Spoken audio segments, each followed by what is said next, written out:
একটু সময় নিয়ে গল্পটা শুনেন, কথা দিচ্ছি ভালো লাগবে। এটা গল্প নয়, বাস্তব কাহিনী। একটা ছেলে যখন হঠাৎ করে খারাপ হয়ে যায়, তখন সমাজের মানুষের চোখেই শুধু খারাপ দিকটাই আগে পড়ে। হ্যাঁ, আমি যখন রাস্তায় বের হই, তখন মানুষ আমাকে নিয়ে নানা রকম মন্তব্য করে, নেশাখোর, বাজে ছেলে, ইত্যাদি ইত্যাদি।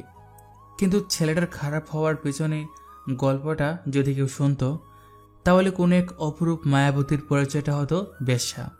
সমাজের মানুষ আরো বলে, ছেলেটা আগে আমাদের দেখলে মাথা নিচু করে চলতো, এখন পাশে বসে সিগারেট ধরায়। হ্যাঁ, আমি খারাপ। আমি কেন খারাপ হয়েছি সেই গল্পটা এখন আপনাদের শোনাবো। সবেমাত্র এসএসসি পাশ করে নতুন কলেজে ভর্তি হয়েছি। আজ কলেজের প্রথম দিন, তাই একটু ভাব নিয়ে কলেজে গেলাম।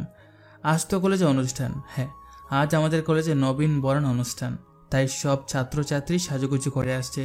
শুধু এদিক ওদিক তাকাচ্ছি, চারদিকে অচেনা কত ছেলে মেয়ে, সবাই নতুন ড্রেস পরে আসছে, আর আমি আর আমার বন্ধু শুধু দাঁড়িয়ে আছি কলেজের ক্যাম্পাসে। চারদিকে কত সুন্দরী রমণীর আনাগোনা, যেহেতু কলেজে নতুন তাই কাউকে তেমন চিনি না। তবে কি হয়েছে, দেখতে তো কোনো সমস্যা নেই, তাই দুজন মিলে দাঁড়িয়ে সুন্দরী মেয়েদের দেখতে লাগলাম। হঠাৎ আমার চোখ আটকে গেল একটা কোনায়, যেখানে প্রায় ৬-৭ জন মেয়ে দাঁড়িয়ে আছে। ওখান থেকে একটা মেয়ে লাল ড্রেস পরে দাঁড়িয়ে আছে, তাকে দেখে আমি অবাক হয়ে দাঁড়িয়ে রইলাম আর ভাবতে লাগলাম কত সুন্দর একটা মেয়ে। আসলে আমি ছোট থেকেই একটু চঞ্চল ছিলাম, তাই সাগরকে বললাম, দোস্ত, ওই মেয়েটাকে দেখ, কত সুন্দর, তোদের বাবি বানালে কেমন হয়? দোস্ত, মেয়েটা সুন্দর আছে, তবে এখন কিছু বলিস না, মেয়েটার সম্বন্ধে সবকিছু জানতে হবে।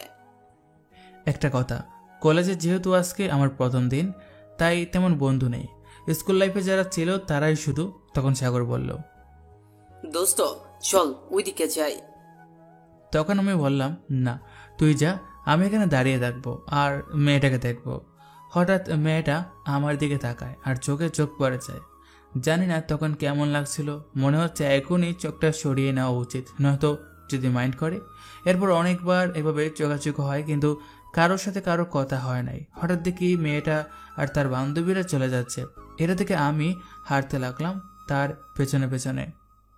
হঠাৎ একটা ছেলের সাথে ধাক্কা লাগলো, তখন আমি তাকে সরি বললাম, কিন্তু সে আমার কথা না শুনে ঠাস করে একটা চড় মারে। ওখানে আমার সাথে কেউ ছিল না, আর ছেলেটাও আমার থেকে সিনিয়র জানতে পারলাম, আর তার সাথে আরও কয়েকটা ছেলে আছে। তাই আমি তেমন কিছু না বলে সরি বলে চলে আসলাম। তখন আমি আবার মেয়েটার পিছনে যেতে লাগলাম, তখন ছেলেটা আবার আমাকে ঢাক দিল আর বলল, এই, তুই ওই মেয়েটার পিছু নিচ্ছিস কেন? কই না তো ভাইয়া, আমাদের বাসাটাও ওই রাস্তা দিয়ে। তখন ছেলেটা বলল, তুই এদিকে আয় আর এখানে দাঁড়িয়ে থাক, মেয়েটা চলে গেলে তারপর তুই যাবি। তখন আর কিছু বলতেও পারছে না আর সইতেও পারছে না, তাই ছেলেটার কথা মতো সেখানে দাঁড়িয়ে রইলাম। আর আস্তে আস্তে হারিয়ে গেল মেয়েটা, আর তখন আমাকে যেতে দিল ছেলেগুলো। এখন মেয়েটাকে কোথাও দেখা যাচ্ছে না। এক প্রকার কষ্ট নিয়ে চলে আসতে লাগলাম বাসায়। বাসায় যেতে যেতে আমার পরিচয়টা দিয়ে নিই। আমার নাম সৌরভ, সবেমাত্র এসএসসি দিয়ে কলেজে ভর্তি হলাম। কলেজে এসে একটা মেয়েকে দেখে ক্রাশ নামক জিনিসটা খেলাম।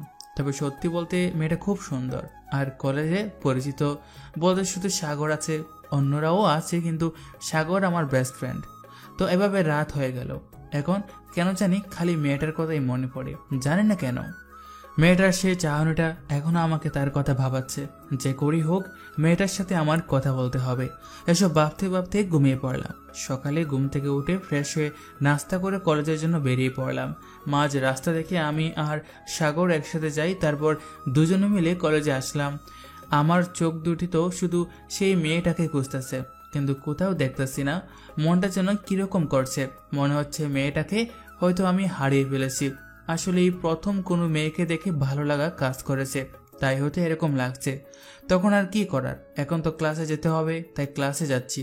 তখন সাগর বলল, মামা, তুই তো প্রেম শুরু করার আগেই ছ্যাঁকা খেয়ে গেলি, তোর দ্বারা মনে হয় প্রেম হবে না রে। এসব প্রেম তুই আমার উপর ছেড়ে দে, আমি প্রেম করি আর তুই শুধু দেখবি। বলেন তো এমন সময় কেমন লাগে? এমনিতেই মন খারাপ মেয়েটাকে দেখতে না পেয়ে, আর তার ভেতরে তার কাণ্ড। কোথায় বন্ধুর কষ্ট থেকে মেয়েটাকে খুঁজবে তা না, এখানে আরো কাঠা গায়ে নুনের ছিটা দিচ্ছে। কি বলবো, এখন তো তার দিন, বলুক, সময় আসলে আমিও দেখে নিব। তাই কিছু না বলে ক্লাসের দিকে যেতে লাগলাম। ক্লাসে গিয়ে দেখি মাত্র একটা বেঞ্চ খালি আছে, সব বেঞ্চে সবাই বসে গেছে। আসলে আমি মেয়েটাকে খুঁজতে খুঁজতে লেট করে ফেলেছি তাই, কিন্তু যেই সিট খালি আছে সেটাতে একটা মেয়ে বসে আছে। তখন আমি বললাম, এক্সকিউজ মি, একটু চেপে বসেন। তখন মেয়েটা আমার দিকে ফিরে তাকালো, আর মেয়েটাকে দেখে আমার ভেতরের থার্মোমিটারটা 1000 ভোল্ট হয়ে গেল। তখন মেয়েটা কিছু না বলে চেপে বসলো, আর আমি তার পাশে বসলাম। কিন্তু আমার জন্য কিরকম লাগছে, নিজের ক্রাশের সাথে বসে আছি, কিন্তু মেয়েটা একবারও আমার দিকে তাকাচ্ছে না। একটু পর ক্লাসে টিচার আসলো, আর সবার পরিচয় নিতে লাগলো। একে একে এই মেয়েটার কাছে আসলো। জানতে পারলাম মেয়েটির নাম শ্রাবণী। সেদিন আর কোনো ক্লাস করে নাই, শুধু পরিচয় পর্ব শেষ করে টিচার চলে গেল। আর এদিকে আমি মেয়েটার দিকে তাকিয়ে আছি, মেয়েটা হয়তো সেটা লক্ষ্য করেছে। এভাবে 2টা ক্লাস হয়ে গেল, কিন্তু কেউ কারোর সাথে কথা বলতে পারছে না। তখন আমি মনে মনে ভাবলাম, না, মেয়েটার সাথে পরিচয় হওয়া দরকার, নয়তো পরে আমার সামনে দিয়ে অন্য কেউ মেয়েটাকে নিয়ে চলে যাবে। তাই আমি মেয়েটাকে বললাম, হাই, আমি সৌরভ, আপনি? কেন, আপনি কি কানে শুনেন না নাকি? শুনতে পাই, কিন্তু কেন এমনটা বললেন? 2 ক্লাসে যে আমার নাম বললাম, তবু কি শুনতে পাননি? তখন আমি একটু লজ্জা পেলাম, কি বোকার মতো প্রশ্ন করলাম। তখন আমি বললাম, ও হ্যাঁ, আপনার নাম তো শ্রাবণী। তখন মেয়েরা আর কিছু বলল না, আমিও আর কথা খুঁজে পেলাম না, তাই চুপ করে রইলাম। এভাবে সেই দিনটা কেটে গেল। পরদিন আবার কলেজে আসলাম। একটা কথা, এখন কিন্তু আরো কয়েকজনের সাথে পরিচয় হয়েছে। কলেজে গিয়ে আমার চোখ দুটিতেও শুধু তাকে খুঁজতেছে। তখন হঠাৎ তাকে দেখতে পেলাম কয়েকটা ছেলের সাথে দাঁড়িয়ে আড্ডা দিচ্ছে। তখন আমি তাকে ডাক দিলাম, এই শ্রাবণী। তখন শ্রাবণী আমাকে তাদের সামনে ডাক দিল, মানে ওখানে যেতে বলল। তখন আমি সেখানে গেলাম। তখন শ্রাবণী বলল, কি হয়েছে মিস্টার সৌরভ, এভাবে কলেজে এসে আমাকে ডাকাডাকি করছেন কেন? আসলে তোমার সাথে আমার কিছু কথা ছিল। হো মা, আমার সাথে আবার আপনার কি কথা থাকতে পারে? এটা বলে সে অবাক হওয়ার একটা ভাব নিল। আছে, একটু সাইডে আসতে হবে। তখন তার সাথে থাকা ছেলেগুলো বলে উঠল, যা বলার আমাদের সামনে বল, নয়তো কিছু বলতে হবে না, বাচ্চাদের মতো মুখে আঙুল দিয়ে এখান থেকে চলে যা। ওদের কথা শুনে মেজাজটা খারাপ হয়ে গেল, কিন্তু কিছু বললাম না, কারণ এখানে শ্রাবণী আছে। তখনই আমি বললাম, ভাইয়া, পার্সোনাল কথা কি এখানে বলবো নাকি? সব কথা এখানে বলতে হবে, আই মিন আমাদের সামনে। তখন শ্রাবণী বলল, আচ্ছা, আপনি যান, পরে না হয় আপনার সাথে কথা বলবো। এটা শুনে আমি সেখান থেকে চলে আসলাম। এভাবে কলেজ ছুটি হয়ে গেল, কিন্তু তাকে কোথাও দেখছি না। তখন তার বান্ধবীদের জিজ্ঞাসা করলাম, তারা বলল সে নাকি তার বন্ধুদের সাথে কোথাও ঘুরতে গেছে। তখন আর কি, এক বুক হতাশা নিয়ে বাসায় চলে আসলাম। বাসায় এসে ভাবতে লাগলাম, যে করেই হোক আগামীকাল শ্রাবণীকে আমার মনের কথা বলে দিতে হবে। তার পরের দিনে রেডি হয়ে একটু আগে কলেজে চলে গেলাম, যাতে শ্রাবণীকে একা পাওয়া যায়। কিন্তু না, তার কয়েকটা বান্ধবী ঠিক তার সাথে আছে। কিন্তু মনে মনে শপথ যেহেতু করেছি, তাই আজকে বলতেই হবে। তাই সেরকম ভাব নিয়ে তার কাছে গেলাম। তখন আমি তাকে গিয়ে বললাম, শ্রাবণী, তোমার সাথে আমার কিছু কথা ছিল, কিন্তু তুমি তো শুনলেই না।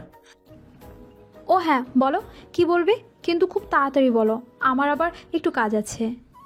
তখন আমি বলতে লাগলাম, তোমাকে যেদিন প্রথম আমি কলেজে দেখেছিলাম নবীনবরণ অনুষ্ঠানে, তুমি লাল একটা ড্রেস পরে এসেছিলে। সেদিন দেখেই আমি তোমাকে ভালোবেসে ফেলেছি।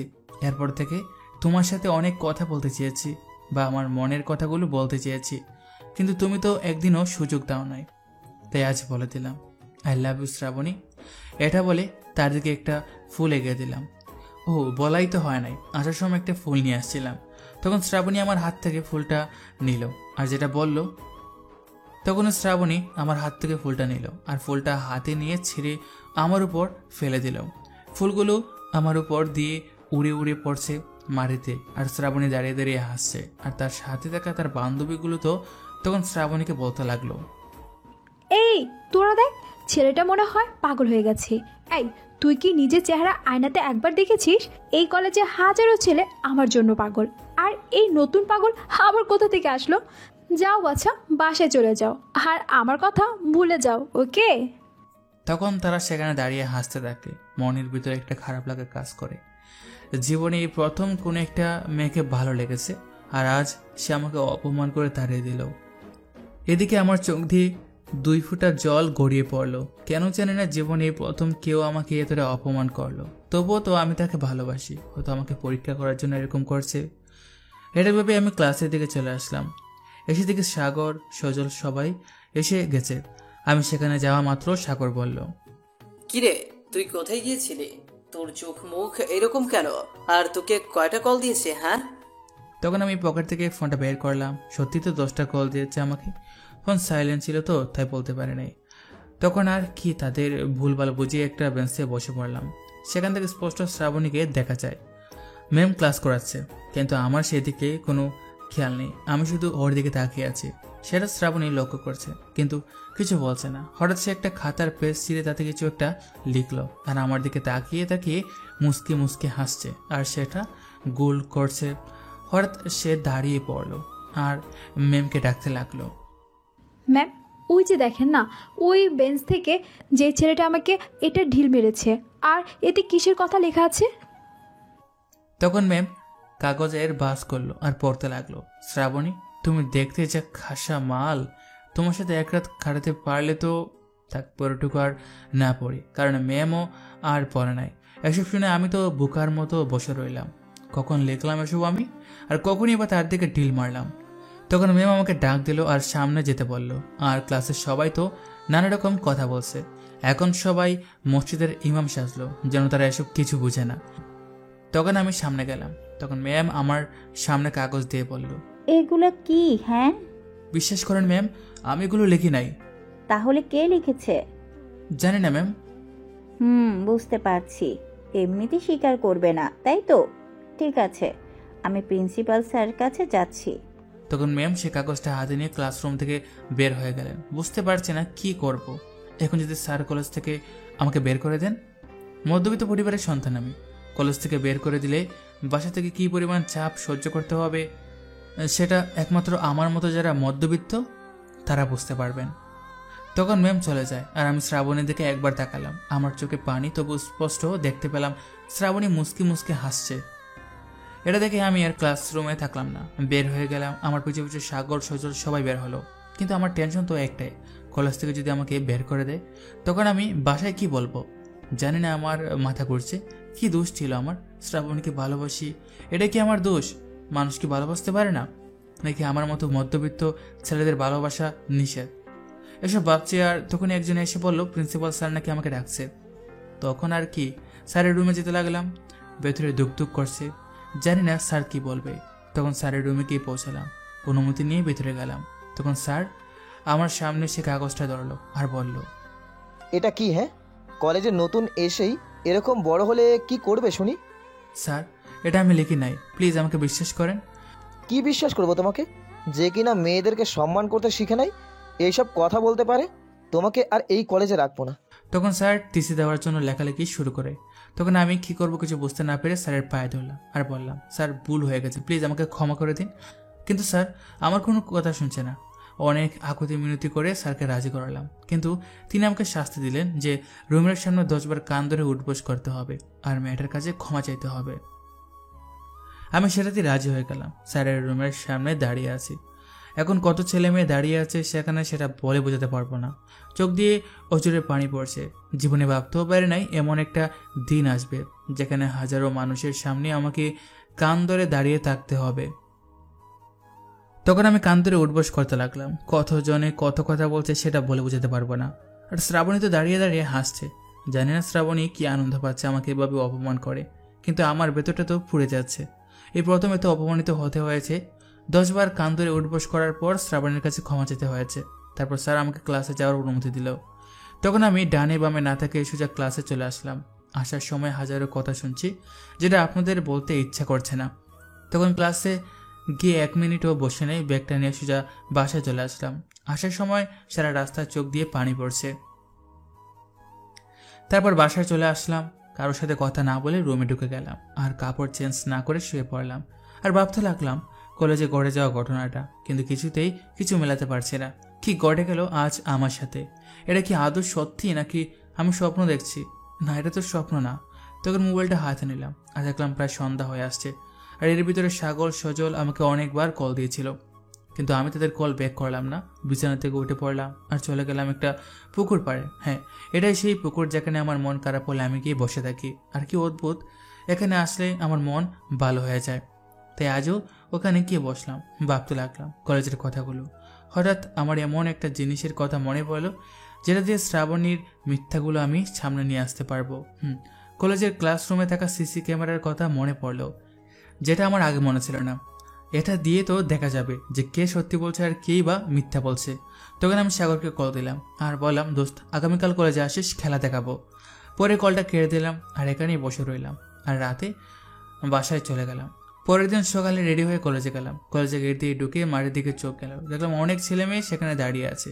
আমি ভাবলাম কি হয়েছে সেখানে একটু দেখে আসি। যেই বাবা সেই কাজ, চলে গেলাম সেখানে। গিয়ে যেটা দেখলাম সেটা থেকে তো আমি একদম অবাক। এটা কি করে সম্ভব? শ্রাবণী একটা ছেলেকে জড়িয়ে ধরে আছে আর সবাই তাদেরকে অভিনন্দন জানাচ্ছে। আপনারা হয়তো ভাবছেন তাহলে ছেলেটা কে? আপনাদের হয়তো মনে আছে কলেজে যেদিন প্রথম আসলাম আর শ্রাবণীকে দেখছিলাম আর তার পিছু পিছু যাওয়ার জন্য বের হয়েছিলাম, পথে একটা সিনিয়র ভাই আটকে ছিল আর সেই ছেলেকে সে জড়িয়ে ধরে আছে। এটা দেখে আমি কি করবো বুঝতে পারছিলাম না। জীবনের প্রথম কাউকে ভালোবেসেছিলাম আর সে আমাকে ধোঁকা দিয়েছে। একজনকে জিজ্ঞেস করলাম, তখন সে বলল ছেলেটা নাকি এখন শ্রাবণীকে প্রপোজ করেছে আর শ্রাবণীও রাজি হয়ে গেছে। এটা শুনে আমার মাথায় যেন আকাশ ভেঙে পড়লো। এই প্রথম এতটা কষ্ট পেলা শুধুমাত্র এই মেয়েটার জন্য। তখন হঠাৎ সেই ছেলেটা আমাকে ডাক দিল। ও আপনাদেরও তো বলাই হয় না, ছেলেটার নাম নিলয়। নিলয় আমাকে ডাক দিল, এই ছেলে এদিকে আয়। তখন আমি তার কাছে গেলাম। তখন সে আমাকে কিছু না বলে আমার শার্টের কলার ধরে আর বলে, তুই শ্রাবণীকে কি বলছিস? হ্যাঁ, সে একটা মাল আর তাকে বিছানায় নিতে পারলে ইত্যাদি ইত্যাদি। আমি কিছু বলছি না, শুধু দাঁড়িয়ে আছি আর ভাবছি এত অপমান সহ্য করতে পারলাম আর সাধারণ 2-4টা ঝড় সহ্য করতে পারবো না। আমি কিছু না বলে শ্রাবণীর মুখের দিকে তাকিয়ে আছে আর মনে মনে ভাবছি এই হয়তো শ্রাবণী বলবে এই ওকে মেরো না, এগুলো সে বলে নাই। কিন্তু না, সে শুধু দাঁড়িয়ে দাঁড়িয়ে দেখছে। এর ভিতরে নিলয় আমাকে কয়েকটা থাপ্পড় মারে। আমার কয়েকটা বন্ধু এগিয়ে আসতে থাকে, কিন্তু আমি তাতে না করে দিলাম, কারণ এখানে কোনো ঝামেলা হোক সেটা আমি চাই না। সময় হলে আমিও দেখে নেব। তারপর আমাকে কয়েকটা থাপ্পড় মেরে নিলয় চলে যায় আর সবাই আমাকে নানান কিছু বলে অপমান করতে থাকে। সবচেয়ে বেশি কষ্ট তখনই লাগে যখন নিজের পরিচিত মানুষগুলো আমাকে বিশ্বাস না করে অপমান করে।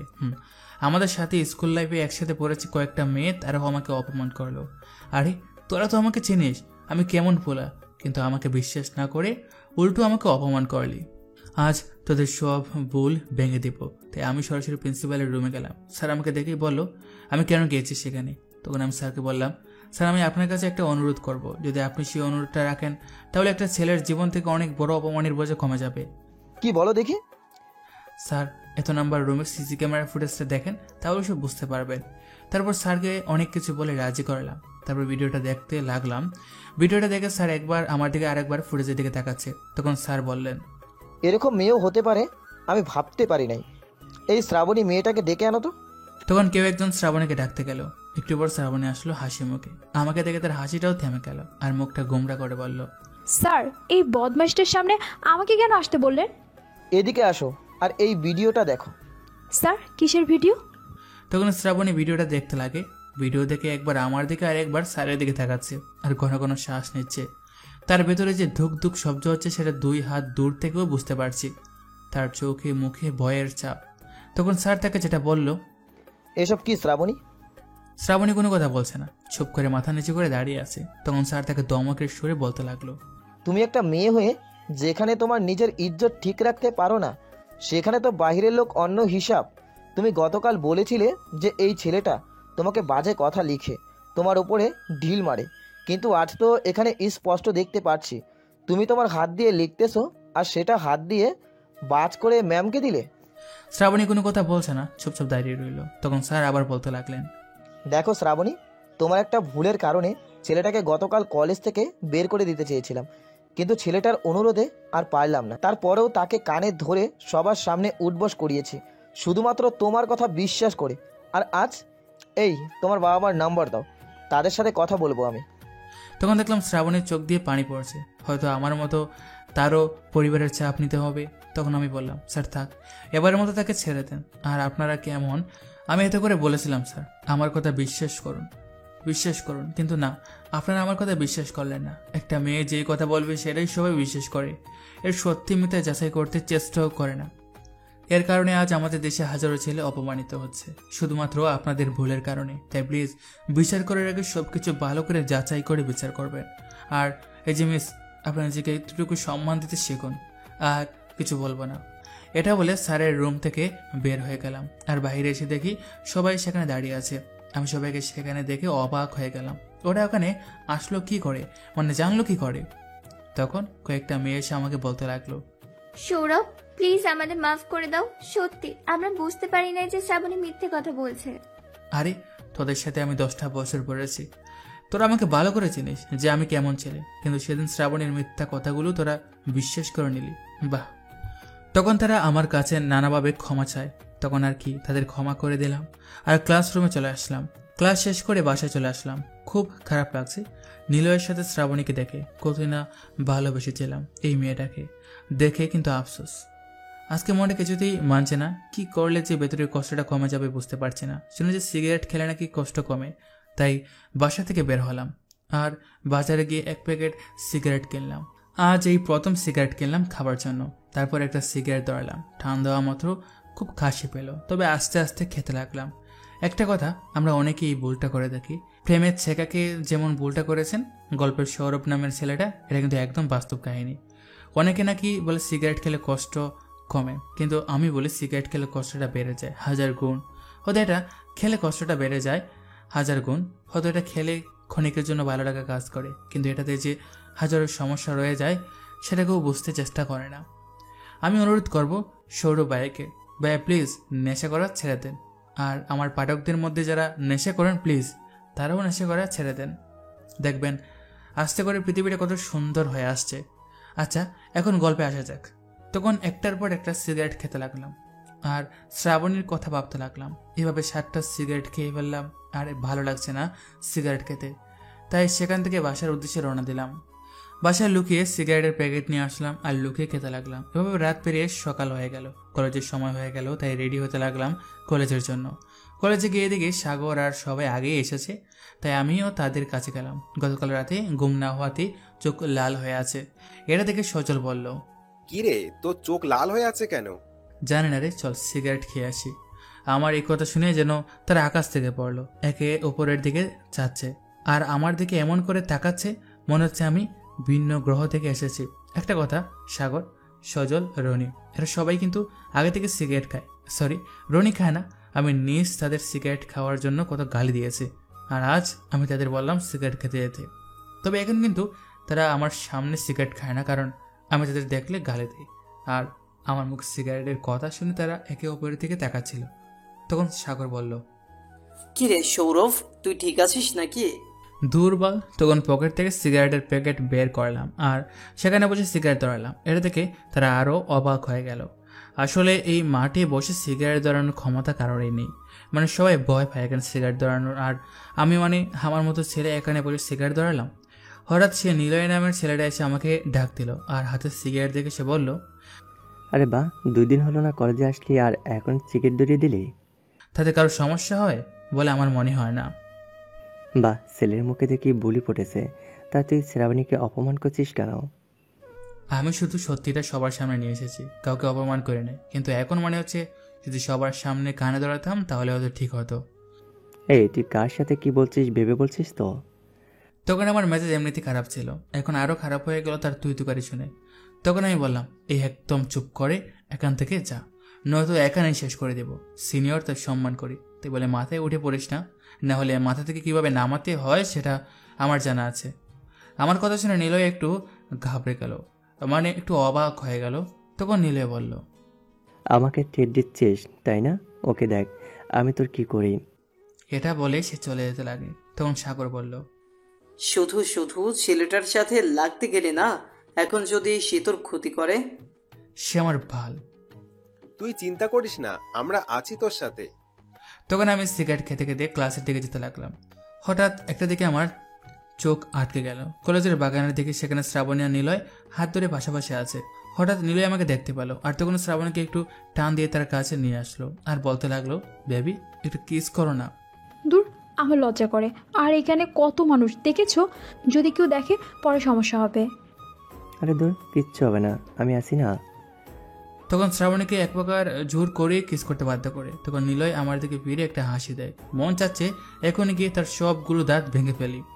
তখন আমি আবার ক্লাসে চলে আসলাম আর ক্লাস করতে লাগলাম। একটু পর শ্রাবণীয় ক্লাসে আসলো আর আমার বরাবর তার সিট যেখানে সেখানে সে বসলো। স্যার ক্লাস করছে আর আমি একটা কথা ভাবছি, শ্রাবণী কেন আমার ভালোবাসা বুঝলো না? নাকি নীলের বাইক আছে বলে তাকে ভালোবাসলো? সেটাই হবে। আমার তো আর বাইক নেই, তাই তো আমাকে ভালোবাসে নাই। কিন্তু তবুও আমি কেন তাকে বলতে পারছি না? কেন তাকে বারবার মনে পড়ে যায়? অন্য কোনো মেয়েকেই বা কেন মনে ধরে না? এসব ভাবছি, তখন স্যার ডাক দিল। এই ছেলে দাঁড়াও। কিন্তু কে শুনে কার কথা? আমি আমার ভাবনাতে ডুবে আছি। হঠাৎ সজল বলল, এই হারামি, তোকে স্যার ডাকছে। তখন আমি লাফ দিয়ে উঠে পড়লাম আর বললাম, জি স্যার, বুঝতে পারছি। কি বুঝতে পারছো তুমি? স্যার, আপনি যা বলছেন তাই। আমি কি বলছি বলো তো? তখন চুপ করে গেলাম, কিছুই তো জানি না। কি বললো স্যার? আমি তো এত সময় শ্রাবণীকে নিয়ে ভাবলাম। কি হলো বলো?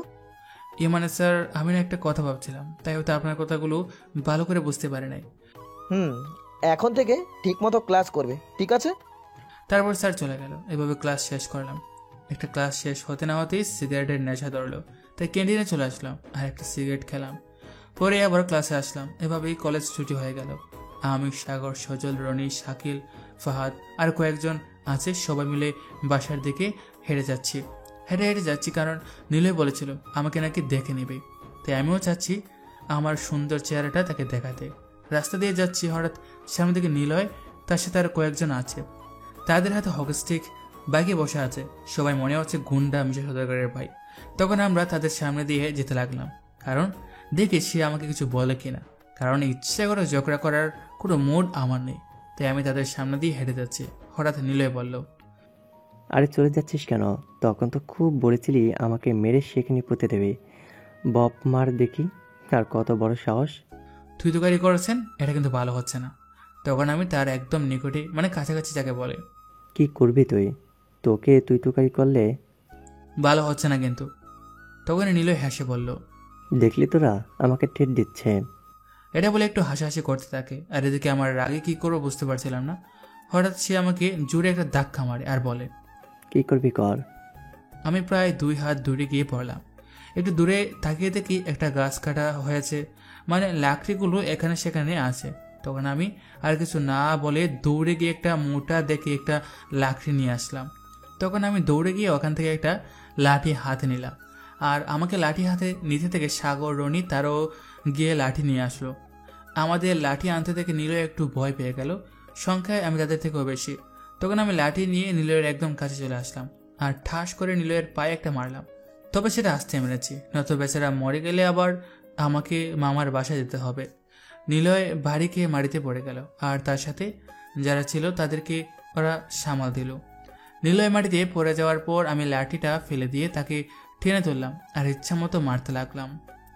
আমার এমন অবস্থা থেকে রনি দৌড়ে এসে আমাকে থামালো, তারপর আমাকে টেনে সেখান থেকে নিয়ে আসে। পরে তাদের খবর আর বলতে পারবো না, আর আমাকে সেখান থেকে নিয়ে এসে এক জায়গায় বসায় আর বলে, এই তুই কি পাগল হয়ে গেছিস নাকি? এভাবে মারলে তো ছেলেটা মারা যেতে পারে। আমি কোনো কথা বলছি না এখনো, আমার রাগ কমে নাই। তখন সজল আমাকে একটা সিগারেট ধরিয়ে দিল আর সেটা আমি টানতে লাগলাম। একটু পর আমি একটু শান্ত হলাম, তখন আমি উঠে বাসায় চলে আসলাম। আর ওইদিকে নীলের কথাটা একটু বলি।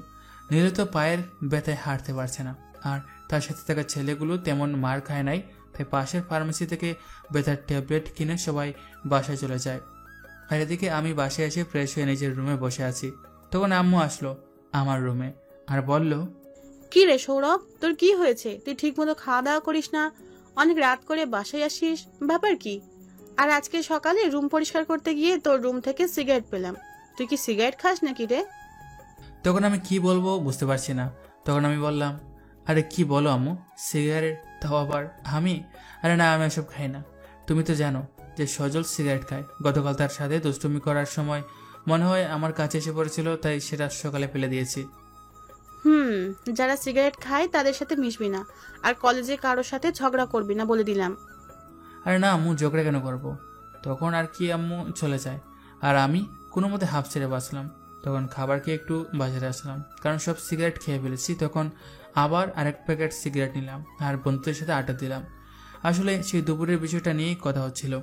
তারপর আড্ডা শেষ করে বাসায় চলে আসলাম। আজকে একটু তাড়াতাড়ি আসলাম, কারণ আম্মু তো বলে যাতে বাসায় ফিরতে লেট না করে। তারপর রাতে খাওয়া দাওয়া করলাম একসাথে। তখন আব্বু বলল, কিরে, তোর লেখাপড়া কেমন চলছে? আর কি, আব্বুরা যা জিজ্ঞেস করে আর কি।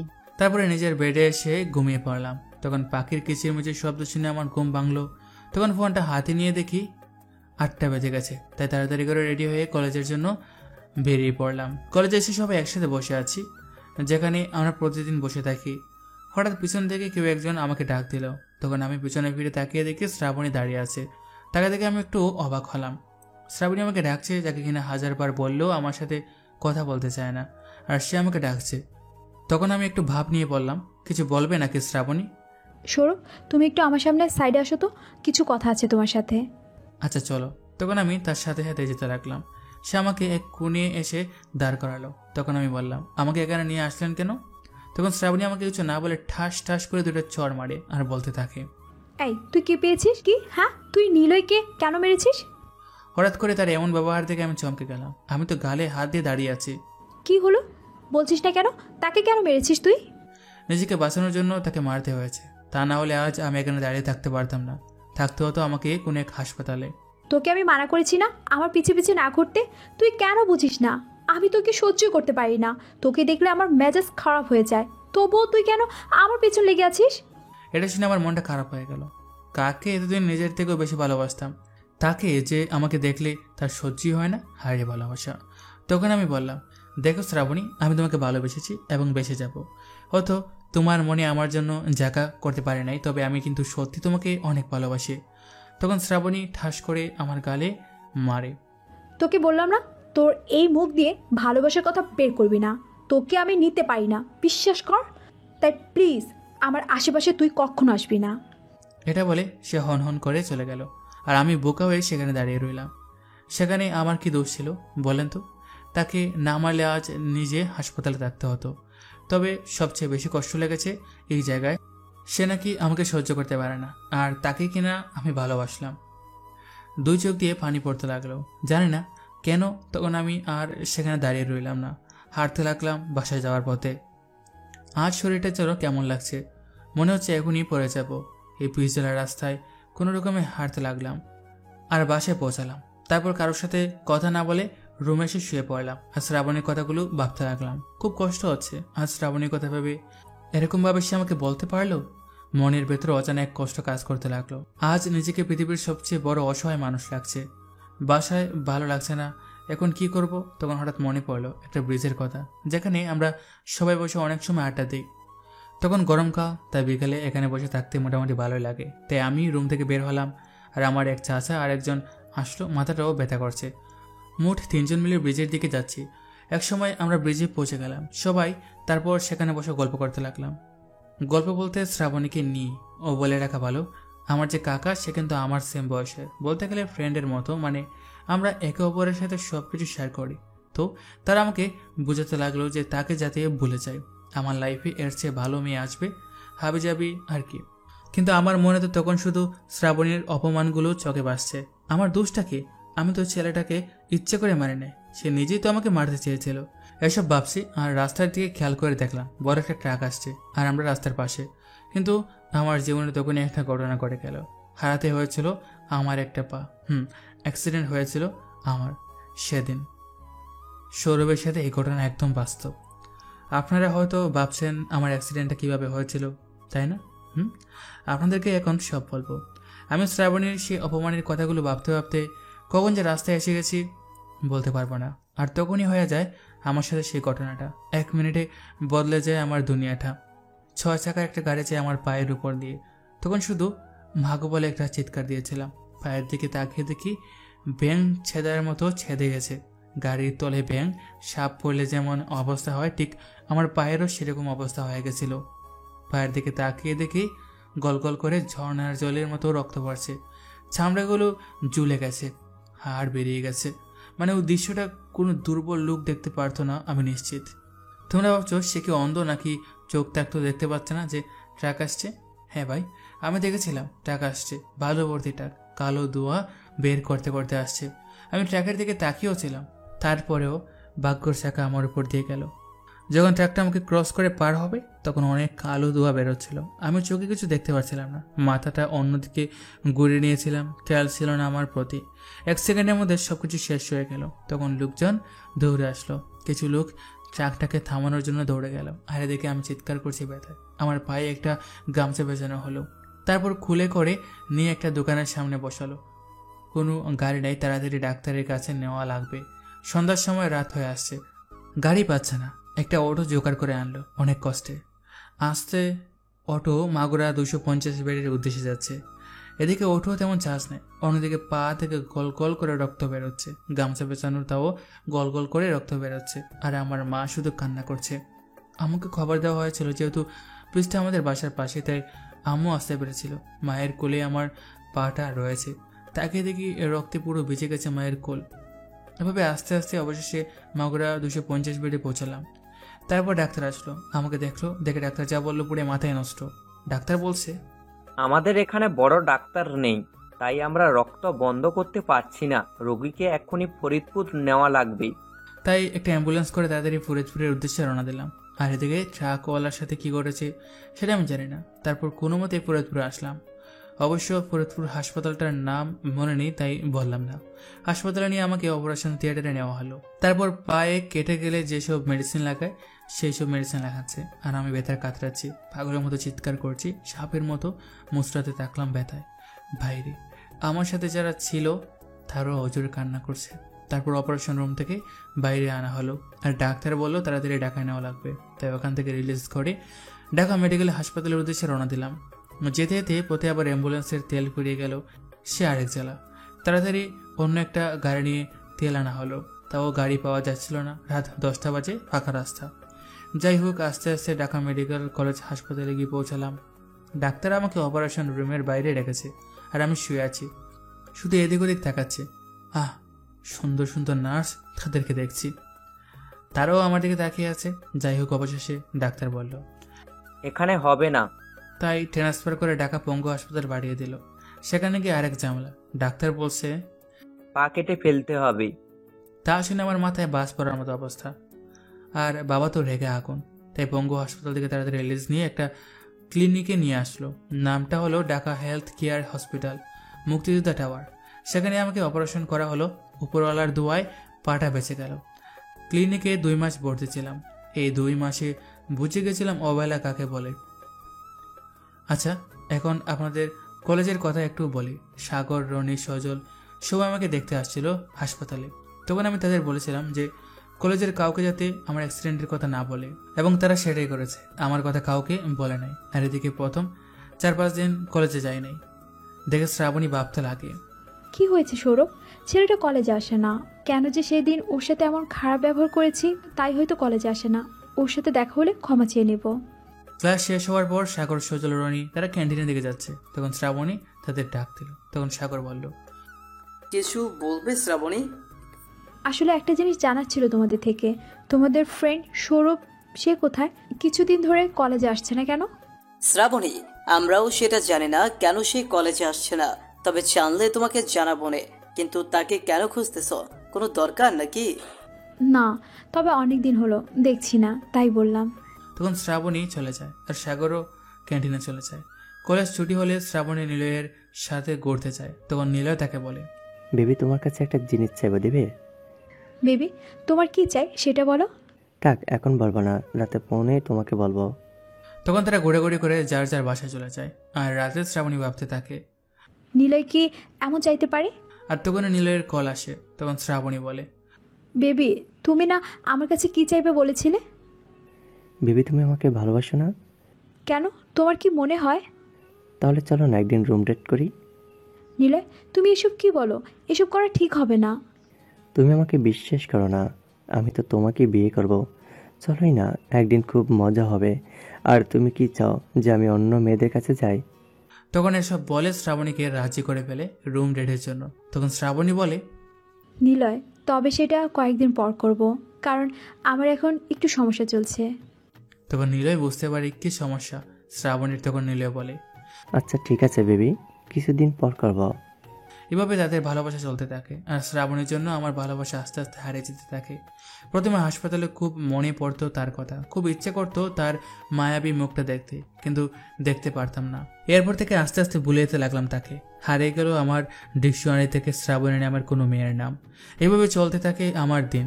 এখন শুধু চোখ খুলে দেখতে পারি আমার মতো কত ছেলে মেয়ে শুয়ে আছে হাসপাতালের বেডে। কেউ কান্না করছে, আবার কেউ বা কিছুটা সুস্থ হওয়ার আনন্দ হাসছে।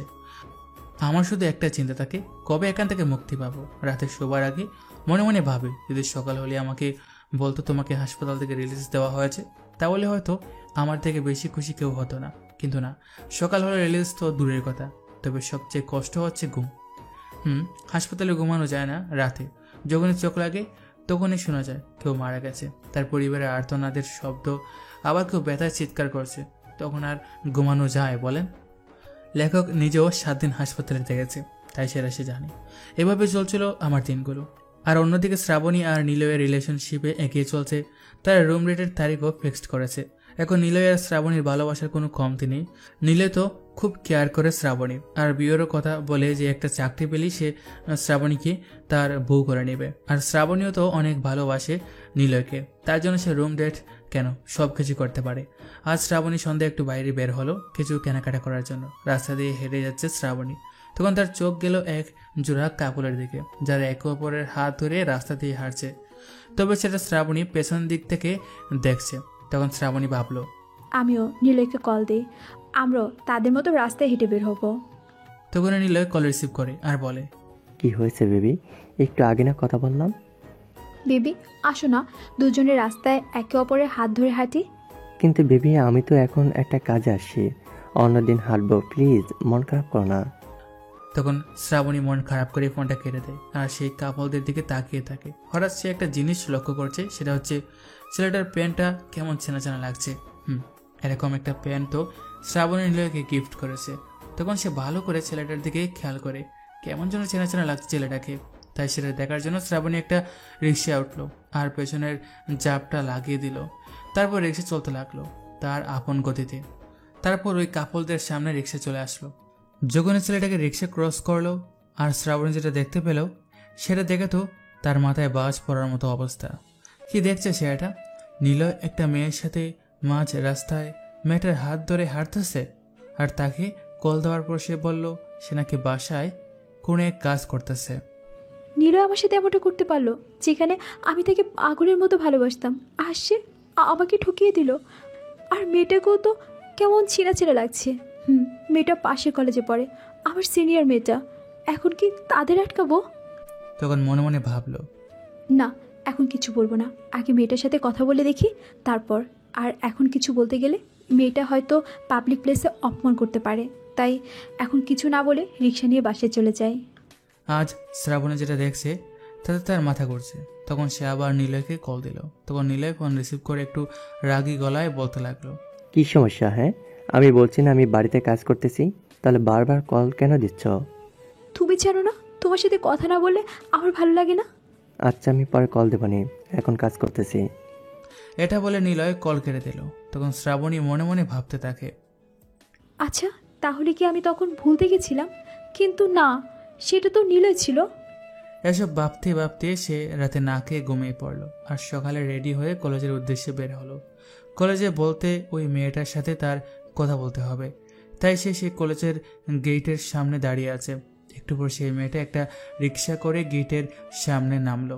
তখন শ্রাবণী তার সামনে গিয়ে বলল, আপু, আপনার সাথে আমার কিছু কথা ছিল, যদি আপনার সময় থাকে তাহলে বলতাম। বলেন, কি কথা বলবেন? আপু একটু সাইডে আসেন। তারপর মেয়েটা তার সাথে একটা গাছের নিচে আসে আর বলে, এখন বলেন। আপু, আপনি তো নিলয়কে চিনেন তাই না? চিনি তো। আপু, তার সাথে আমার রিলেশন চলছে অনেক দিন ধরে, আর গতকাল সন্ধ্যায় দেখলাম সে আপনার হাত ধরে ঘুরতেছে, তাই আপনার কাছে আসলাম। আপনার কি হয় নিলয়? এই মেয়ে, তুমি কি বলো এসব? নিলয় আমার হবু বর, তার সাথে আমার বিয়ে ঠিক। পরীক্ষা শেষ হলেই আমরা বিয়ে করব, আর তুমি বলছো সে তোমার বয়ফ্রেন্ড? এটা শুনে শ্রাবণী একদম বরফের মতো জমে যেতে লাগলো। কি বললো এসব মেয়েটা, যাকে আমি এতটা ভালোবাসলাম, এত বিশ্বাস করলাম, যার জন্য আমি রুম ডেট করার জন্য রাজি হয়ে গেলাম, আজ তার আসল রূপ বের হয়ে গেল। তখন মেয়েটা শ্রাবণীকে বলতে লাগলো, কি প্রমাণ আছে তোমার কাছে যে নিলয় তোমাকে ভালোবাসে? তখন শ্রাবণী ফোনটা বের করে তাদের কয়েকটা পিক দেখালো, আবার কিছু মেসেজ দেখালো। তখন শ্রাবণী আবার বলল, দাঁড়ান আপু, আপনাকে আরও প্রমাণ দেখাচ্ছি। নিলয়কে এখন আমি কল দিব। যেই বলা সেই কাজ, নিলয়কে কল দিল আর লাউড স্পিকার দিয়ে দিল। নিলয় কলটা পিক করে বলতে লাগলো, বেবি তুমি কোথায়? আমি তোমাকে খুঁজতেছি, আজকে তোমাকে নিয়ে ঘুরতে যাব। তখন শ্রাবণী বলল, শুনেছেন আপু, এখন বিশ্বাস হয়েছে? তখন মেয়েটা বলল, নিলয় এরকম ছেলে? তাই তো বলি, কতদিন ধরে কেন এত অজুহাত দেখায়। আজকে আমাকে নিয়ে ঘুরতে যেতে বলেছিলাম, কিন্তু সে বলল আজকে নাকি তার কিছু ইম্পর্টেন্ট কাজ আছে। এই তার ইম্পর্টেন্ট কাজ? দাঁড়া তুই, আজ তোকে প্রেম করার মজা বোঝাচ্ছে। তখন শ্রাবণী সেখান থেকে চলে আসলো আর যাবার সময় তার চোখ দিয়ে 2 ফোঁটা জল গড়িয়ে পড়লো। আর পরে নিলয়ের সাথে কি হয়েছিল সেটা জানার দরকার নেই, মানে এখন আসল কাহিনীটা বলি। নিলয়ের সাথে শ্রাবণীর ব্রেকআপ হয়ে গেছে। তখন শ্রাবণী বাসে এসে কান্না করতে থাকে আর সে বুঝতে পেরেছে সে কত বড় ভুল করতে যাচ্ছিল। তখন 2-3 দিন কলেজে যায় না শ্রাবণী। আর এদিকে সৌরভের আজকে হাসপাতাল থেকে রিলিজ হবে, তাই সৌরভ আজকে খুব খুশি, কারণ তাকে আর হাসপাতালের মতন জেলখানায় থাকতে হবে না। কিন্তু আসার সময় ডাক্তার আমাকে 2 মাসের বেড রেস্ট দিল। এটা শুনে আমার আবার মন খারাপ হয়ে গেল। তবুও তো হাসপাতাল থেকে রিলিজ দিয়েছে। তারপর একটা গাড়ি করে আমাকে বাসায় নিয়ে আসলো। এখনও ঠিকমতো হাঁটতে পারি না, কেউ দৌড়লে তারপর হাঁটতে পারি। ডাক্তার অনেক ওষুধ লিখে দিয়েছে, সেগুলো খেতে হয়। আজকে সজলকে কল দিয়েছি আমার জন্য সিগারেট নিয়ে আসতে। আর অন্যদিকে শ্রাবণী সৌরভের কথা আজ হঠাৎ করে মনে পড়লো। ছেলেটা কত ঘুরেছে আমার পিছে, কিন্তু আমি তাকে না বুঝে একটা চিটারকে ভালোবাসলাম। না, আমি আগামীকালই কলেজে যাব। হয়তো এখন সৌরভ কলেজে আছে, তার সাথে আমি কথা বলবো। আর এদিকে সজল আমার জন্য সিগারেট নিয়ে আসলো। তবে একটা কথা, আমি যে সিগারেট খাই সেটা হাসপাতালে থাকতে আম্মু বুঝে গিয়েছিল, তাই এখন সিগারেট লুকিয়ে খেতে হয় না, তবে কারোর সামনে খাই না। এভাবেই চলছে আমার দিন। আজকে শ্রাবণী কলেজে আসলো আর এসে আমরা যেখানে বসে আড্ডা দিতাম সেখানে আসলো, কিন্তু সেখানে গিয়ে দেখলো আমি ওদের সবাই সেখানে আছে। তখন শ্রাবণী জিজ্ঞেস করলো আমার কথা, কিন্তু সবাই বললো আমি কলেজে আসি নাই। তখন শ্রাবণী মন খারাপ করে চলে আসলো। আজকে সে খুব করে সৌরভকে মিস করছে। তখন শ্রাবণী মনে মনে ভাবলো, আমি হয়তো সৌরভকে ভালোবেসে ফেলেছি, কিন্তু সৌরভকে আমি পাবো কোথায়? হয়তো আগামীকাল আসবে। এভাবে আশায় তার দিনগুলো কাটতে লাগলো, কিন্তু আমি তো কলেজে আসছি না। তখন শ্রাবণী শুয়ে শুয়ে কান্না করছে আর বলছে, সব আমার দোষ। সেদিন যদি আমি ওকে চড় না দিতাম, তাহলে হয়তো আজ সে কলেজে আসতো। হয়তো সেই দিন এর কষ্টে সে এই কলেজ থেকে চলে গেছে। কিন্তু আমি তো সৌরভকে ভালোবেসে ফেলেছি, কিন্তু তাকে আমি বলবো কি করে? আর তাকে পাবোই বা কোথা থেকে? সে তো কলেজে আসছে না। এখন কি তাহলে সৌরভকে আমার ভালোবাসার কথা বলতে পারবো না? আর এদিকে আমি ঘরে বন্দি থাকতে থাকতে আর ভালো লাগে না, নিজেকে কেমন যেন মনে হয়। তাই আজকে একজনকে সাথে নিয়ে আমাদের বাসার পাশে ছোট্ট নদীর কাছে গিয়ে বসলাম। সেখান থেকে ছোট্ট একটা রাস্তা চলে গেছে। সে রাস্তা ধরে কত মানুষ হাঁটছে, কেউ একা, কেউ আবার তার মনের মানুষটাকে সাথে নিয়ে। আর আমি তাদের চলে যাওয়া দেখতে লাগলাম। আবার কবে এই রাস্তা ধরে আমি হাঁটতে পারবো জানি না, তবে এখন খুব ইচ্ছে করে এসব রাস্তায় হাঁটতে, কিন্তু নিজের পায়ে তো আর সেই জোর নেই। এভাবে ঘর বন্দি আর নদীর তীরে বসে থেকে দিনগুলো কাটছে। এখন আর তেমন শ্রাবণীর কথা মনে পড়ে না, তবে সিগারেট খাওয়া আজও ছাড়তে পারিনি আমি। এভাবেই একটা মাস কেটে গেল। আজ আমি হাঁটতে পারছি। আপনারা ঠিক শুনেছেন, আপনাদের দোয়ায় আজ আমি হাঁটতে পারছি, তবে সেটা খুঁড়িয়ে খুঁড়িয়ে, তবুও তো হাঁটতে পারছি। তবে ডাক্তার বলেছে 6 মাস এরকম খুঁড়িয়ে খুঁড়িয়ে হাঁটতে হবে, তারপর আস্তে আস্তে ঠিক হয়ে যাবে। কিন্তু আমার তো আর ঘরবন্দি ভালো লাগছে না, তাই আমি ভাবছি আগামীকাল আমি কলেজে যাব। কতদিন হলো কলেজে যাই না, আজকে 3 মাস হয়েছে। আমার পা অ্যাক্সিডেন্ট হয়েছে, কত মানুষকে দেখি না, তবে আগামীকাল কলেজে যাব। তাই আমি সাগরকে কল দিলাম আর বললাম, দোস্ত আগামীকাল কলেজে আসছে রে। দোস্ত সত্যি বলছিস? এই তোকে না ডাক্তার বললো 2 মাস বেড রেস্ট থাকতে, তবুও তুই? দোস্ত বাসায় থাকতে থাকতে ভোর হয়ে গেছে। এভাবে আর কিছুদিন চললে হয়তো আমি দম আটকে মারা যাব, তাই আগামীকাল কলেজে যাচ্ছি। তখন সাগর কলেজে ছিল, সে গিয়ে রনি সজল সবাইকে বলল যে আমি আগামীকাল কলেজে আসছি। আর এদিকে শ্রাবণী কেমন যেন শুকিয়ে যাচ্ছে, তাকে দেখলে এখন কেমন যেন চেনা যায় না। আমি যে কলেজে আসবো এই কথাটা শ্রাবণী জেনে গেল, তাই সে মনে মনে চিন্তা করলো, সৌরভের কাছে আমি আগামীকাল ক্ষমা চাইবো আর তাকে আমার ভালোবাসার কথা বলবো। আর এদিকে আজ হঠাৎ করে আমার কেন যেন শ্রাবণীর কথা মনে পড়ে গেল। কলেজে গেলেই হয়তো তার সামনে আমার পড়তে হবে, নিলয় আর শ্রাবণী ভালোবাসা দেখতে হবে, কিন্তু আমি তো এসব দেখতে পারবো না, কারণ আমি শ্রাবণীকে ভালোবাসতাম। তবে এখন তার জন্য মনের ভিতরে একটা ঘৃণার জন্ম নিয়েছে। এভাবেই সেই দিনটা কেটে গেল।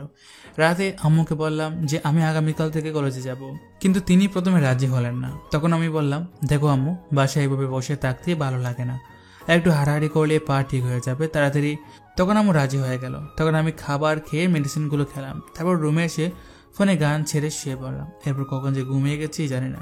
সকালে ঘুম থেকে উঠে ফ্রেশ হলাম, তারপর খাবার খেয়ে মেডিসিন খেলাম আর কলেজের জন্য রেডি হতে লাগলাম।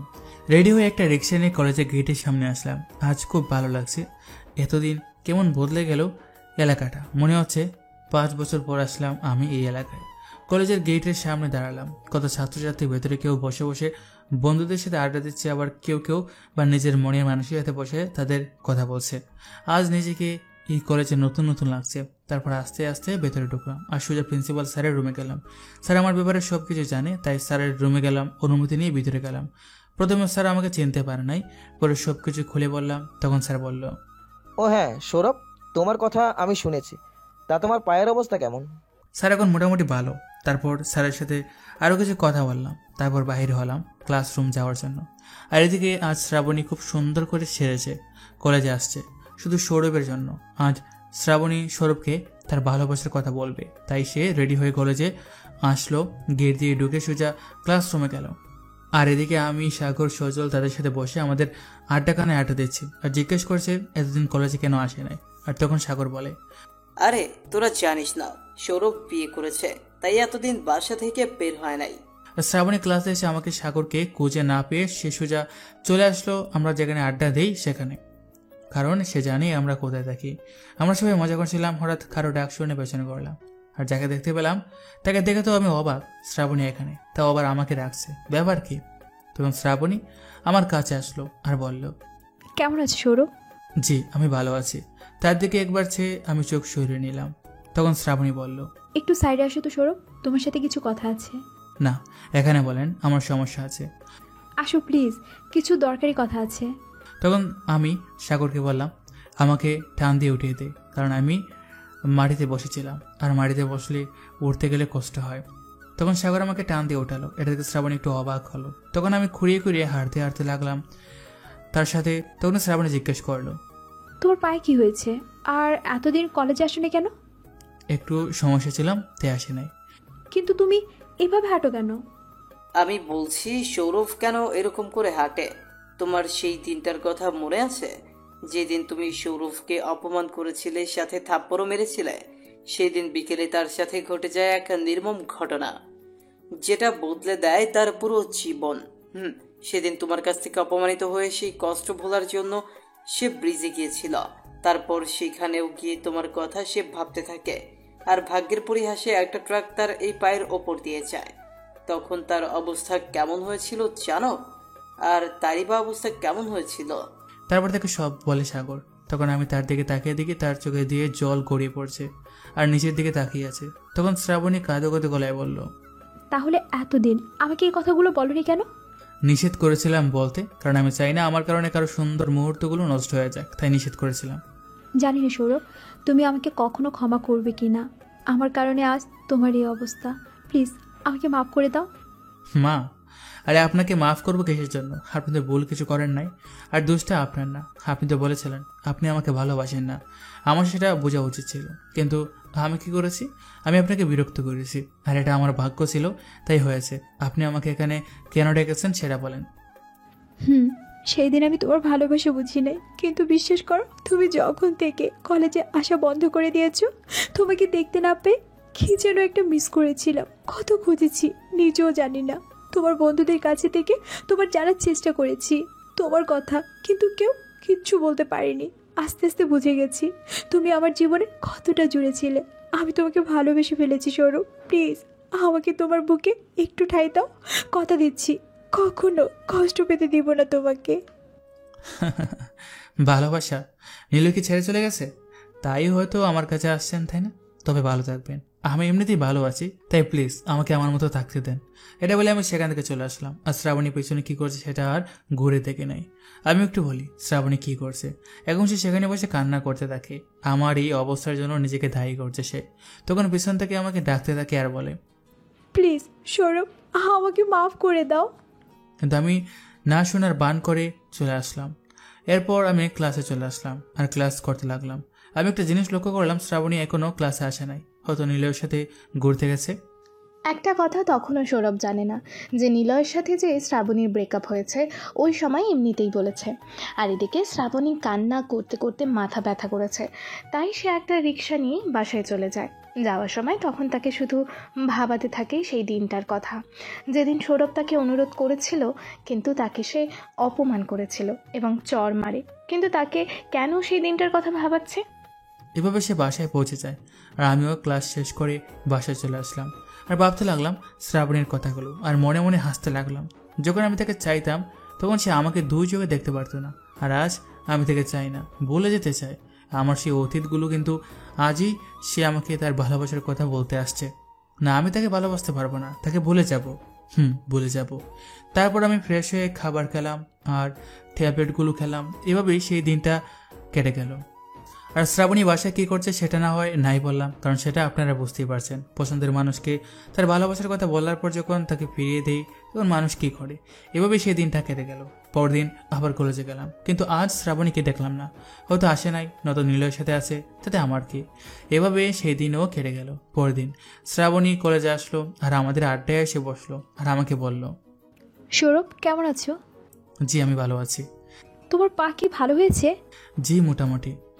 সে যে প্রশ্ন করছে আমি তার উত্তর দিচ্ছি, আর এর চেয়ে বেশি কথা বলছি না। এটা থেকে শ্রাবণী বলল, আচ্ছা সৌরভ, আমাকে কি ক্ষমা করা যায় না?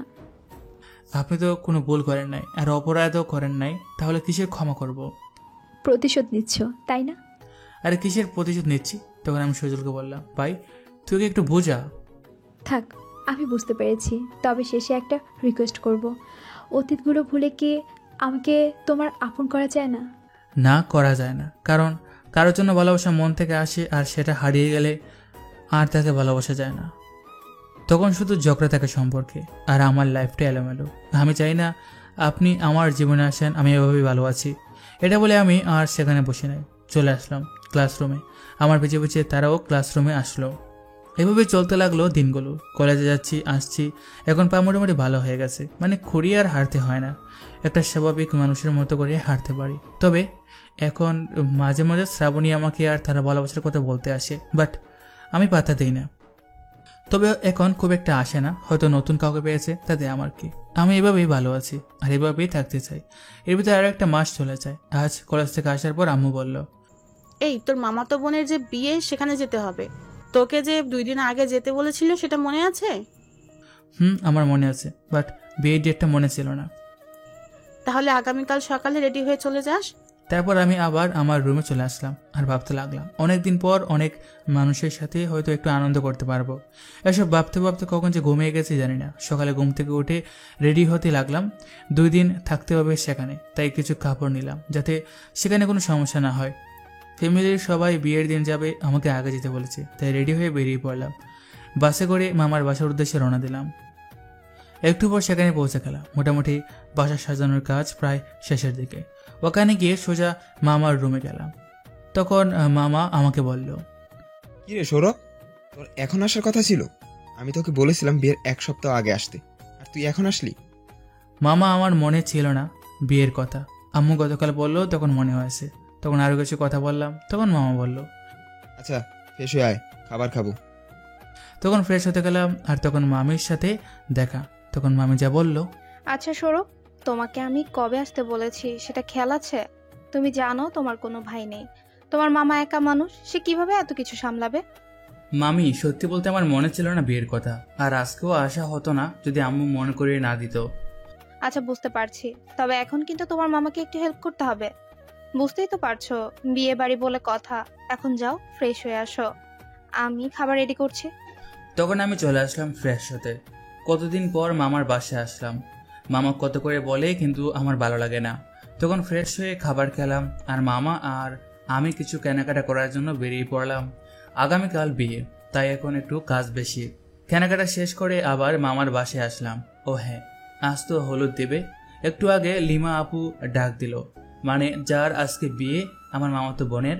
তখন আমি তার রুমে গেলাম। তখন সে আমাকে বলল, কি রে সৌরভ, তুই সেই সকালে আসলি আর একটা বারও আমার সাথে দেখা করলি না কেন? আর তোর কি আজকে আসার কথা ছিল নাকি? সরি আপু, আসলে এসে মামার সাথে কিছু কেনাকাটা করতে বাজারে গিয়েছিলাম, আর আজকে আসার কথা ছিল না, কিন্তু আমার মনে ছিল না, তাই আজকেই আসলাম। কিন্তু এখন কেন ডাকলে সেটা বলো।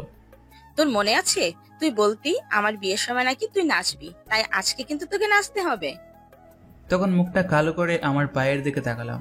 তখন আপু বলল, ও সরি, তোর পায়ে তো সমস্যা, আমার মনে ছিল না। তখন আমি সেখান থেকে চলে আসলাম। এভাবে হলুদ দেওয়ার সময় হয়ে আসলো, সবাই হলুদ দিচ্ছে আর আমি ফটো তুলছি। হঠাৎ ভিড়ের মাঝে একটা ছবি তুললাম। মেয়েটা আমার দিকে তাকিয়ে আছে। তা দেখি বিয়ে বাড়ি, কত মানুষ কত দিকে তাকাতেই পারে। তখন আমি আবার আমার কাজ করতে লাগলাম, কিন্তু বারবার লক্ষ্য করছি মেয়েটা শুধু আমার দিকে তাকিয়ে আছে। কিন্তু কেন? মেয়েটা তার বান্ধবীদের সাথে দাঁড়িয়ে আছে আর আমার দিকে তাকিয়ে আছে। এমনভাবে তাকাচ্ছে মনে হচ্ছে আমি তার খুব পরিচিত, কিন্তু আমি তো মেয়েটাকে আগে কখনো দেখিনি। একজন একজন করে সবাই হলুদ দিতে গেল, মেয়েরাও গেল হলুদ দিতে। তখন আমি একটা পিক তুললাম। পিকটা অবশ্য খুব সুন্দর হয়েছে। মিষ্টি করে একটা হাসি দিয়েছিল মেয়েটা। একটু পর আমিও গিয়ে হলুদ দিয়ে আসলাম। একটু পর হলুদের অনুষ্ঠান শেষ হয়ে গেল। আমি একটা চেয়ারে বসে আমার তোলা পিকগুলো দেখতে লাগলাম। হঠাৎ মেয়েলি কণ্ঠে একজন বলে উঠল, হ্যালো। তখন তাকিয়ে দেখে সেই মেয়েটা, যে কিনা আমাকে ফলো করছিল, মানে তাকিয়েছিল। তখন আমি বললাম, হাই। তখন মেয়েটা বলল, আমার নাম রমা, আপনার? একটা কথা, যাকে নিয়ে গল্প লেখা হচ্ছে সে হিন্দু সম্প্রদায়ের, তাই মেয়েটার নাম রমা। আপনাদের বোঝার স্বার্থে বা আমি মুসলিম ছেলে বলে আমার মতো করে লিখেছি। আমার নাম সৌরভ। তা আপনার নামটা কিন্তু অনেক সুন্দর। ধন্যবাদ। আচ্ছা, আপনি লিমা আপুর কি হন? লিমা আমার মামাতো বোন। ও আচ্ছা, কিছু মনে না করলে একটা কথা বলি? বলেন। আচ্ছা, আপনি যে পিকটা তুলেছেন বা আজকে যতগুলো পিক তুলেছেন সেগুলো কি আমাকে দেওয়া যাবে? সমস্যা নেই, আপনার ফোনটা দেন। তখন মেয়েটা আমাকে ফোনটা দিতে যাবে, তখনই মামা এসে হাজির। তখন মামা বলল, সৌরভ এদিকে আয় তো, একটু দরকার আছে। আচ্ছা মামা, আসতেছি। তখন আমি রমাকে বললাম, আচ্ছা পিকগুলো আপনাকে পরে দেব, কেমন? এখন আসি। মেয়েটাকে আর কিছু বলতে না দিয়ে আমি চলে আসতে লাগলাম। তারপর মামার সাথে কিছু কাজ করলাম। এভাবে চলে গেল সেই দিনটা। পরদিন আপুর বিয়ে। বিয়েটা আমার মতো করে, মুসলিমদের বিয়ের মতো করে লিখতেছি। ও যে বলে না, নিজেদের আত্মীয় বা নিজেদের বিয়েতে কোথাও একটু মেয়ে পটাবো, সেটা করতে পারি না, খালি কাজ করতেই হয়। 11টা বেজে গেছে, এখনো গোসল করতে পারলাম না। একটু পর উপরওয়ালা রহম করলো, মানে গোসল করতে গেলাম। গোসল করে রেডি হয়ে ক্যামেরাটা হাতে নিয়ে ছবি তুলতেছি। হঠাৎ আবার সেই মেয়েটাকে দেখতে পেলাম। আমাকে দেখে কোনো কথা বললো না, তাতে আমার কি, আমি আমার মতো করে চলে আসলাম। একটু পর লক্ষ্য করে দেখলাম মেয়েটা আবার আমার দিকে তাকিয়ে আছে। আমি যাওয়া মাত্র মেয়েটার চোখে আমার চোখ পড়ে গেল। মেয়েটার সাথে সাথে চোখ সরিয়ে নিল, মনে হয় লজ্জা পেয়েছে।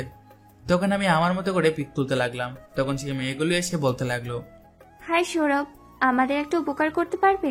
কিন্তু আমি তো কোনো সমাজ সেবক না। তবুও আপনারা যেহেতু বলেছেন, তাহলে কি আর না করা যায় বলেন? কি উপকার করতে হবে? এই তো বেশি কিছু না, আমাদের কয়েকটা ছবি তুলে দিবেন। আপনি তো ভালো ছবি তুলেন, তাই বললাম আর কি। আচ্ছা দাঁড়ান। তখন আর কি, তাদের ছবি তুলতে লাগলাম। বাবারে, মেয়েরা কি পোজ দেয় রে! জিহ্বা বের করে, টুট বাঁকা করে, কোমর বাঁকা করে। আমি ছবি তুলতে তুলতে বিরক্ত হয়ে গেছি, কিন্তু তবুও তাদের শেষ হয় নাই। তখন আমি বললাম, আপনাদের পিক তোলা কিন্তু হয়ে গেছে। তখন তাদের মাঝে থেকে একটা মেয়ে বলে উঠল, ভাইয়া এমন করেন কেন? আমাদের একা একটা করে ছবি তুলে দেন। মনে মনে আল্লাহ আমারে বাঁচাও। তখন আর কি তাদের পিক তুলে দিতে লাগলাম। এখন মোটামুটি রমার সাথে ভালো একটা ফ্রেন্ডশিপ হয়ে গেছে। এভাবে বিয়েটা হয়ে গেল। বিকালে মামাদের বাসার পাশে একটা গাছের নিচে বসে আছি আর আমার তোলা পিকগুলো দেখতে লাগলাম। হঠাৎ রমা এসে বলল, সৌরভ কি করো? ও তুমি? এই তো তেমন কিছু না, এই পিকগুলো দেখতে লাগলাম। তখন সে বলল, আচ্ছা দেখি পিকগুলো। তখন সে আমার হাত থেকে মোবাইলটা নিল আর ফোনের স্ক্রিনে তাকিয়ে একবার আমার দিকে তাকালো। তখন আমি একটু উকি দিয়ে দেখলাম, আরে ওর পিকটা স্ক্রিনে বসছে। তখন হয়তো সে মনে করে যে আমি তার পিকটা দেখছিলাম, কিন্তু না, সবগুলো একসাথে দেখছিলাম, তাই হয়তো একসাথে হয়ে গেছে, তবে আমি দেখি নাই। তখন সে আমাকে বলল, আচ্ছা তোমার কি জিএফ আছে, মানে তুমি কি রিলেশন করো? না, আমি রিলেশন করি না। দেখো সৌরভ, আমি সরাসরি কথা বলতে পছন্দ করি। আমি তোমাকে ভালোবেসে ফেলেছি। যেদিন তোমাকে প্রথম দেখেছিলাম সেদিন ভেবেছিলাম তোমাকে আমার ভালোবাসার কথা বলে দেব, কিন্তু পরে ভাবলাম না, তোমাকে একটু যাচাই করা উচিত। মানে তুমি কেমন পোলা সেটা আমার তো জানা দরকার ছিল, আর আমি জেনেও গেছি। So I love you Sourav. এটা বলে সে আমার দিকে তাকিয়ে আছে, আর আমি কি বলি সেটা সে শুনতে চাচ্ছে। আর এদিকে আমি কি বলবো বুঝতে পারছি না। জীবনে একটা মেয়েকে ভালোবেসেছিলাম আর সে আমার ভালোবাসার মূল্য দেয় নাই। আর যখন সে বুঝলো আমার ভালোবাসা, তখন তার প্রতি আমার আর ভালোবাসা না, ঘৃণার জন্ম নিয়েছে। তখন রমা বলল, কি হলো সৌরভ, কিছু তো বলো। তখন আমি মনে মনে ভাবলাম, মেয়েটাকে দেখে মনে হচ্ছে আমাকে সত্যি ভালোবাসে। আর আমারও যেহেতু জিএফ নেই তাহলে তো আর সমস্যা নেই, তবে মেয়েটা কিন্তু অনেক সুন্দর। তখন আমি বললাম, তোমাকে দেখো আমার ভালো লেগেছে, তাই আমরা রিলেশনটা করতে পারি। তারপর কি হয়েছে সেটা আর না বলি। তখন আমরা একে অপরের নাম্বার নিলাম আর তখন বাসায় চলে আসলাম। এভাবে চলতে লাগলো আমার দিনগুলো। মামার বাসায় 2 দিন থেকে আমাদের বাসায় চলে আসলাম। এখন আমাদের ফোনে অনেক কথাই হয়, রাতের পর রাত তার সাথে কথা বলে চলে যায়। তবে নেশা করাটা ছাড়তে পারি নাই। এখনো প্রতিদিন 1 প্যাক সিগারেট আমার লাগে। একদিন মনে মনে ভাবলাম, না, রমাকে সব সত্যিটা বলা উচিত। মানে আমি যে একটা নেশাখোর ছেলে সেটা তাকে বলা উচিত, নয়তো করে যদি সমস্যা হয়। তাই ভাবলাম আজকে তাকে সব বলে দেব, যেই বাবা সেই কাজ। রমাকে কল দিলাম আর বললাম, জান, তোমার সাথে আমার কিছু কথা ছিল যেগুলো বলা খুব দরকার। শোনা, বলো। আচ্ছা, তোমার নেশাখোর ছেলেদের কেমন লাগে? মানে তাদের কি তুমি পছন্দ করো? হঠাৎ এরকম প্রশ্ন কেন? আর আমি নেশাখোর ছেলেদের দেখতে পারি না। ও, তাহলে মনে হয় আমাদের রিলেশনটা আর থাকবে না, কারণ আমি নেশাখোর। কি, তুমি নেশা করো? আমি নেশা করি আর সেটা আমার খুব ভালো লাগে। তখন রমা যা বলল, দেখো সৌরভ, আমি তোমাকে ভালোবাসি, তাই আমি চাই তুমি সারা জীবন আমার সাথে থাকবে। আর তার জন্য তোমাকে এই বাজে নেশা ত্যাগ করতে হবে। আর তুমি চিন্তা করো না, আমি তোমার পাশে আছি এবং থাকবো সারা জীবন।